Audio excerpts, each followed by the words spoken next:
In part 1 of the series on the beasts and Antichrist, we described the relationship of Satan's 7 heads to the beasts as found in Daniel and Revelation. There, we left off with this list of beasts.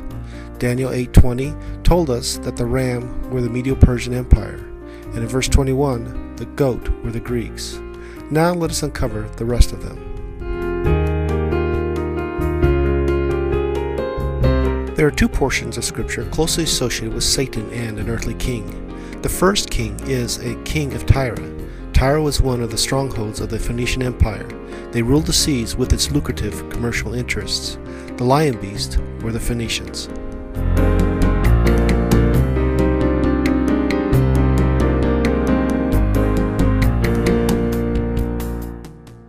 The second king in Scripture closely associated with Satan is a king of Babylon. While the Phoenicians ruled the seas, the Babylonians ruled the land routes between the Phoenicians and Asia. The bear is the Babylonians.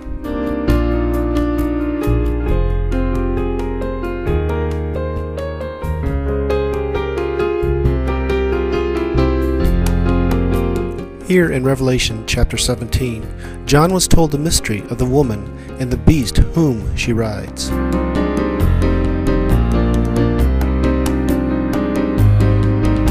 There are 2 different beasts in Revelation with 7 heads and 10 horns. One is Satan, the other is the combined beast. The woman rides the combined beast, she does not ride Satan.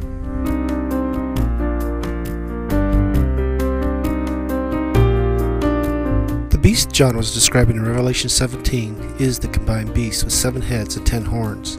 It is the combined beast who existed in the past and was not active at the time of John, but was waiting to be released from the abyss.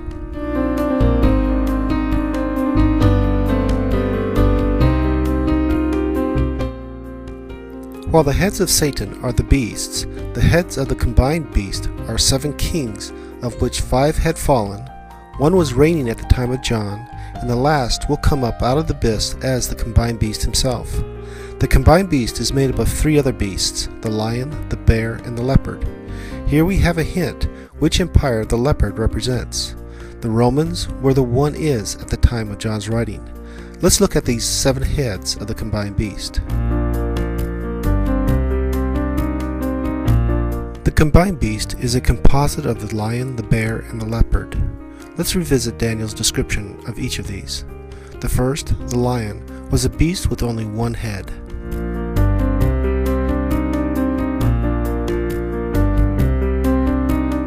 The second beast, the bear, also had only 1 head.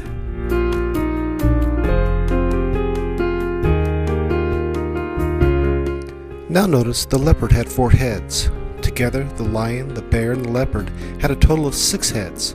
So when John said that 5 kings had fallen, he was referring to 1 head of the lion, plus 1 head of the bear, plus 3 of the 4 heads of the leopard. John's reference to the 1 was the 4th head of the leopard, the last one. The 7th head is the return of the lion, the bear, the leopard beast as the second Antichrist, the one whose number is 666. So from the explanation, we could see the leopard were the Romans who fought the Phoenicians during the Punic Wars.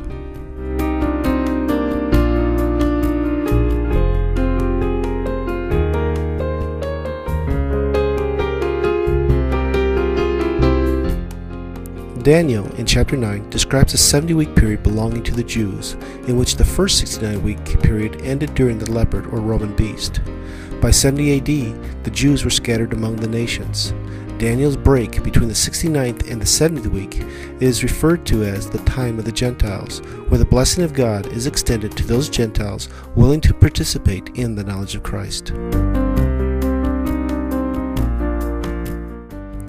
This 4th beast of Daniel 7 is the beast during the time of the Gentiles. The blessings of God are no longer confined to the nation of Israel, but has gone into all the nations. The reason for this beast's extraordinary strength, he has to break down the Christians and their ideologies across the entire globe. In that process, he aligns the world around globalization. In 7:23, Daniel says he will devour the whole earth, tread it down, and crush it. A conspiracy is at the heart of his change.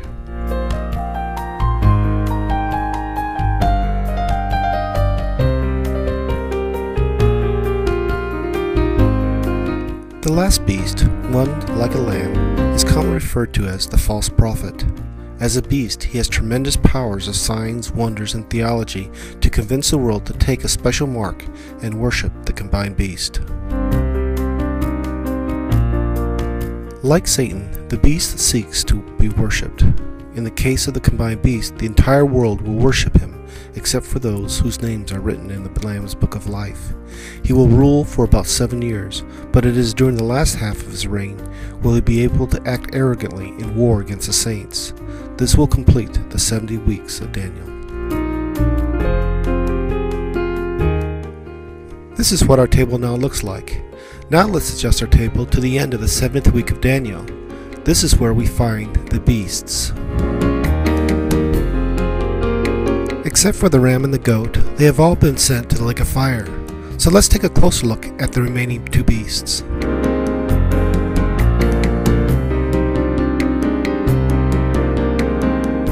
Daniel 11 is the story of the ram and the goat. The chapter begins with the ram, or the Persian Empire.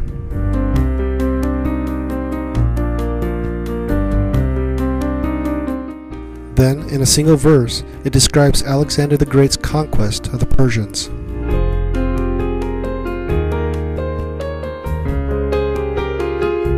Alexander the Great dies, and he is succeeded by his 4 generals.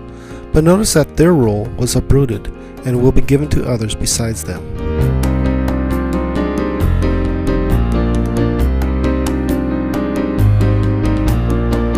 Who are these others that was spoken of back in verse 4? From verse 5 to the end of the chapter, the rage that the ram and the goat had for each other continues on after the millennial reign of Christ, as the king of the north and the king of the south.